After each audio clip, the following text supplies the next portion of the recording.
Hi, I'm Tivan. Hello, welcome back to my channel. So guys, malam ini aku akan ngebahas tentang sebuah kasus di mana kasus ini itu terjadi pada tahun 1970-an. Ya, belum lama banget. Jadi ada seorang anak yang dipasung sama ayahnya sendiri selama lebih dari 10 tahun seperti anjing. Dan gadis ini itu bernama Ginny Wiley. So, seperti biasa, sebelum kita mulai, please klik subscribe dan tanda lonceng sebagai support kamu ke aku agar aku lebih semangat lagi untuk bikin video berkualitas dan menghibur. Kalau sudah, kita mulai. 1, 2, 3. Jadi guys, Ginny Wiley lahir pada tahun 1957 di Arcadia, California, Amerika Serikat. Dan ia adalah anak bungsu. Ayahnya bernama Clark Wiley dan ibunya bernama Irene Auguste Bay. Dan si Clark sendiri itu bekerja sebagai mekanik pesawat terbang pada saat Perang Dunia Kedua, sedangkan ibunya adalah ya ibu rumah tangga biasa. Dan si ibunya ini, si Irene, juga adalah seorang pengungsi yang pindah ke Los Angeles dan akhirnya kecantol deh sama si Clark atau ayahnya si Ginny ini. Dan mereka pun menikah, sedangkan waktu mereka menikah itu umur si Irene ini dengan si Clark terlampau cukup jauh, sekitar 20 tahunan. Jadi guys, penglihatan si Irene itu nggak begitu baik. Itu karena waktu si Irene masih kecil, dia tuh pernah kayak kecelakaan gitu, sehingga mengakibatkan kepalanya cedera berat dan terdampak juga ke penglihatannya. Jadi kalau si Irene ini tuh mau lihat suatu objek, dia akan kayak kabur gitu penglihatannya. Sedangkan si Clark masa kecilnya adalah, jadi waktu si Clark masih kecil, dia tuh menghabiskan masa kecilnya di panti asuhan yang ada di American Pacific Northwest. Dan tampaknya masa kecil si Clark ini nggak begitu mulus, nggak begitu cerah seperti anak kecil pada umumnya. Soalnya waktu si Clark itu masih kecil, ayahnya itu meninggal karena tersambar petir, sementara ibunya sendiri adalah seorang pelacur. Dan ibunya itu malah nggak begitu peduli dengan si Clark. Buktinya aja, setelah ayahnya meninggal, ayah si Clark meninggal, si ibunya yang seorang pelacur ini itu malah mengirim si Clark ke panti asuhan itu. Dan ya, walaupun begitu, ibunya Clark pun jarang menemui si Clark untuk bertemu di panti asuhan. Itu hampir nggak pernah guys. Oh ya guys, satu lagi, jadi si Clark waktu kecil itu sering banget dibully sama teman-temannya. Itu karena waktu si Clark masih kecil, itu nama dia tuh bukan Clark. Jadi ibunya si Clark itu sempat memberikan nama ke si Clark dengan nama yang cukup sangat feminim, sehingga dia membuat teman-teman yang ada di panti asuhan itu membuli si Clark. Sehingga ya, singkat cerita, ketika si Clark mulai dewasa, dia pun mengubah namanya menjadi lebih maskulin, ya menjadi si Clark lebih cowok. Oke, kita balik ke kisah si Clark dan Irene. Pada awal pernikahan mereka antara si Clark dengan Irene, awalnya itu kayak terlihat seperti pasangan yang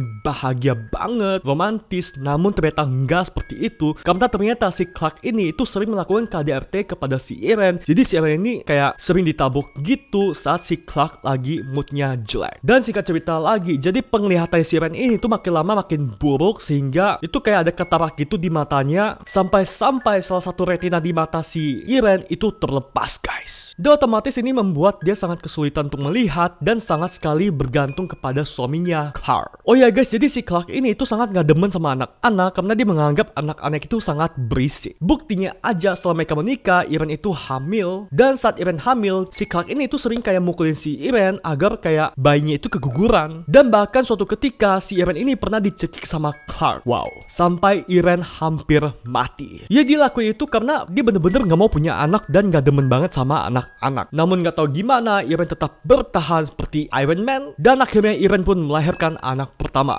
yang diberi nama Dorothy Wiley. Ya, namanya balita, pasti nangis lah. Dan karena si bayi ini berisik, nangis, dan seperti aku bilang tadi, si Clark sebel banget sama anak-anak karena berisik. Jadi si Dorothy ini, anak pertama mereka, itu dipindahkan sama si Clark ke garasi mobil. Sampai di umur Dorothy ke 10 minggu, si Dorothy pun meninggal karena kedinginan dan terkena pneumonia. Dan kemudian tahun depannya anak kedua mereka pun lahir dan diberi nama Robert. Namun gak tahu kenapa, mungkin karena waktu lahir juga nggak sehat-sehat banget. Namun di usia Robert yang kedua hari, Robert meninggal karena tersedak sama muntahannya sendiri. Lalu 3 tahun kemudian mereka pun punya anak lagi dan diberi nama John. Dan John pun terlahir sebagai anak yang sehat. Namun ketika John nangis, si Clark ini akan menyuruh si istrinya Irene untuk ya nyuekin aja si John. Padahal kan ya balita nangis itu kan hal yang wajar. Dan otomatis ini berpengaruh sama tumbuh kembang si John, sehingga membuat si John sangat terlambat untuk berbicara. Kemudian seumur John yang keempat tahun, ibunya si Irene itu kayak menganggap, nah kalau si John kayak gini terus diasuh sama mereka, itu mungkin bisa berpengaruh sama tumbuh kembangnya John dan berbahaya banget sama perkembangan John di kemudian hari. Dan akhirnya ibunya si Irene ini itu mengambil alih asuh John, dan si John pun dibawa sama neneknya atau ibu si Irene ke rumahnya. Selama beberapa bulan dijagalah si John oleh neneknya, sampai akhirnya setelah neneknya ngerasa si John udah oke, dan dia pun membalikan si John kepada orang tua mereka, si Clark dan Irene. 5 tahun kemudian Ginny pun lahir. Ginny dilahirkan tidak dalam keadaan sehat. Saat si Ginny lahir, dia itu menunjukkan adanya kelainan bawaan, dan saat itu Ginny itu betul-betul butuh transfusi darah. Dan saat Ginny berusia 3 bulan, pinggul Ginny itu juga terlihat agak cacat, dan sehingga para medis itu memprediksi kalau di kemudian hari itu Ginny kemungkinan akan kesulitan untuk berjalan. Saat Ginny berusia 14 bulan, dia terkena demam parah dan pneumonitis, dan para medis juga berasumsi kalau si Ginny itu memiliki keterbelakangan mental atau kayak autis gitu, dan distonasi otak. Aku juga nggak tahu sih apa itu distonasi otak, mungkin ada kelainan pada otaknya. Kemudian di saat umur Ginny berusia 20 bulan, ayah Clark meninggal, dan otomatis ini membuat si Clark itu sangat depresi, apalagi ditambah jadi kan ayah si Clark ini itu meninggal karena ditabrak oleh seseorang yang dalam keadaan mabuk. Ya, ayah si Clark ditabrak lari, dan yang membuat si Clark ini itu makin depresi lagi adalah pelaku yang menabrak si ayah Clark ini itu malah cuma di penjara kayak masa pencobaan gitu, nggak bener-bener di penjara, di dalam penjara. Dan otomatis ini membuat si Clark ngerasa wah dunia ini kayak kejam banget sama dia, dan alhasil dia pun memutuskan untuk mengisolasi keluarganya. Dia nggak kontak langsung dengan publik karena dia bener-bener udah nggak percaya lagi sama dunia luar, sama manusia-manusia, sama orang-orang setelah kejadian ayahnya tersebut yang ditabrak sama orang mabuk itu. Dan alhasil dia pun memindahkan semua keluarganya, dia, istrinya, dan kedua anaknya ke rumah milik ibunya yang terdapat 2 kamar di situ. Dan sesampai dia di rumah itu, jadi dia menempatkan Ginny di kamar pisah di belakang rumahnya, sementara mereka itu tinggal di ruang tengah rumahnya. Dan apa yang ia lakukan kepada Ginny benar-benar akan membuat kamu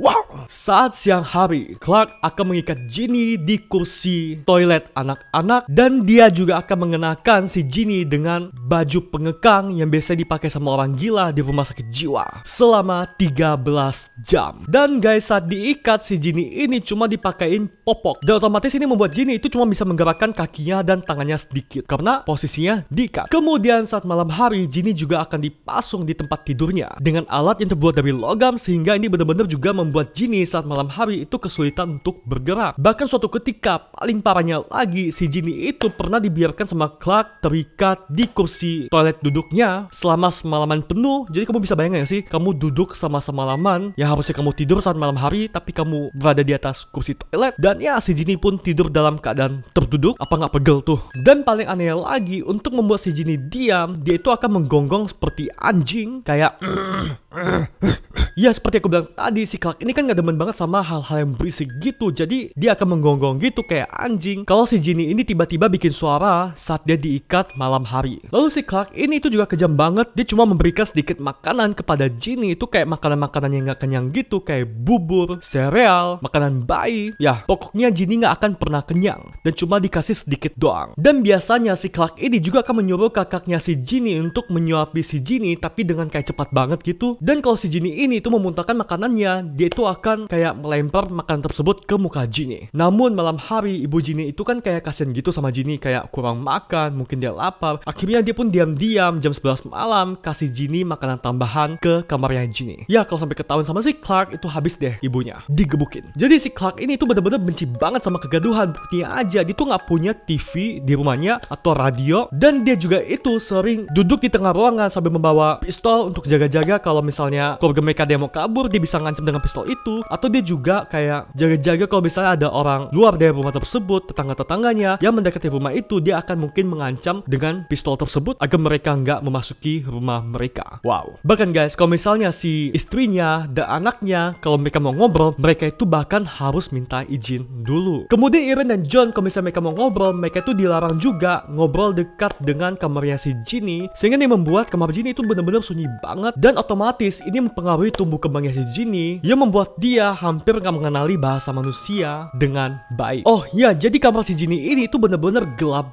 banget karena nggak dikasih lampu sama sekali sama si Clark. Di dalam kamarnya itu cuma ada ranjang, kursi, ya gitu-gitu deh. Dan pernah juga si Clark ini kalau misalnya lagi baik, moodnya lagi bagus, dia tuh akan membiarkan si Jenny ini bermain, tapi bukan dengan mainan. Si Jenny akan dibiarkan bermain dengan kotak makan, plastik, gantungan baju, gulungan benang, ya bukan dengan mainan. Kemudian si Clark juga nggak mengizinkan anaknya, istrinya untuk keluar dari rumah untuk kayak jalan-jalan gitu. Enggak, oke? Dia cuma membiarkan si John itu pergi ke sekolah lalu harus pulang lagi, udah itu aja. Dan keluarga mereka ini tuh nggak deket sama tetangga-tetangganya, mereka tuh nggak ada sosialisasi gitu dengan tetangga-tetangga yang ada di sekitar rumah mereka. Buktinya aja tetangga-tetangga itu bahkan nggak tahu kalau si Clark ini tuh punya anak Ginny. Mereka tuh cuma tahu kalau si Clark cuma punya anak yang namanya John. Dan tentunya mereka tuh nggak tahu akan penganiayaan yang dilakukan si Clark dengan keluarganya tersebut. Nah, lalu kamu pasti mikir deh, kok istrinya ini nggak kabur aja? Kau udah parah banget tuh di KDRT sama si Clark. Ya seperti aku bilang tadi, jadi si Ginny ini bener-bener tergantung sama suaminya si Clark itu karena matanya itu udah parah banget, nggak bisa ngelihat. Ya, jadi mau nggak mau walaupun dia ditabok tiap hari, ya pasrah aja. Clark juga tidak mengizinkan Irene untuk menemui orang tuanya Irene, dan kalau sampai si Irene ini itu menemui keluarganya, orang tuanya, dia akan mengancam si Irene untuk membunuhnya. Ternyata bukan cuma Irene aja yang ditabok sama si Clark, si John juga itu sering banget dipukulin sama ayahnya sendiri. Dan pernah suatu ketika bahkan si Clark ini itu memaksa si John untuk menganiaya Ginny. Dan karena si John ini itu bener-bener udah gak tahan lagi, di umur John yang ke-18 tahun dia pun pindah kabur dari rumah ke rumah temannya dan meninggalkan keluarga ini. Sampai akhirnya pada tahun 1970 di usia Ginny yang ke-13 tahun dia tuh ngancem ke si Clark kalau misalnya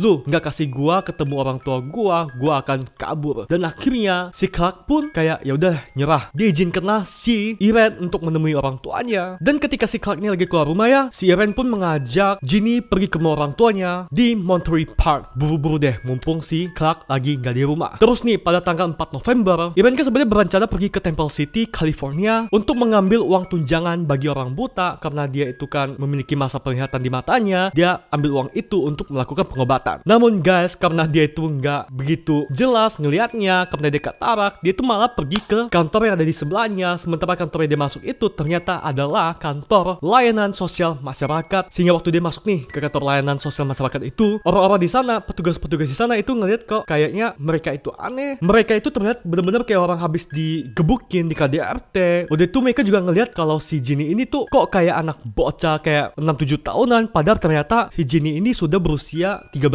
tahun. Dan akhirnya petugas-petugas di sana itu pun kayak mewawancara si mereka. Dan akhirnya si Irene pun menceritakan apa yang ia alami selama ini, apa yang Clark lakukan kepada mereka, termasuk saat-saat si Irene itu di KDRT, apa yang si Clark lakukan kepada si Ginny dipasung di kamarnya selama bertahun-tahun. Dan otomatis ini membuat si Clark pun ditangkap polisi. Dan sementara itu Ginny dibawa ke rumah sakit anak yang ada di Los Angeles. Dan guys, sayangnya pada 20 November si Clark ini itu menembakkan kepala sendiri. Dia bunuh diri dengan pistol tepat pagi hari sebelum persidangan. So guys, jadi gimana menurut kamu dari cerita yang baru saja kita bahas kali ini? Apakah serem banget atau biasa aja? Please beri opini kamu di kolom komentar yang di bawah biar sama-sama kita diskusikan. Dan sekian dulu video hari ini. Please klik subscribe dan tanda lonceng sebagai support kamu ke aku agar aku lebih semangat lagi untuk bikin video berkualitas dan menghibur, dan untuk mendapatkan notifikasi video terbaru. Dan sampai ketemu di video selanjutnya. Bye.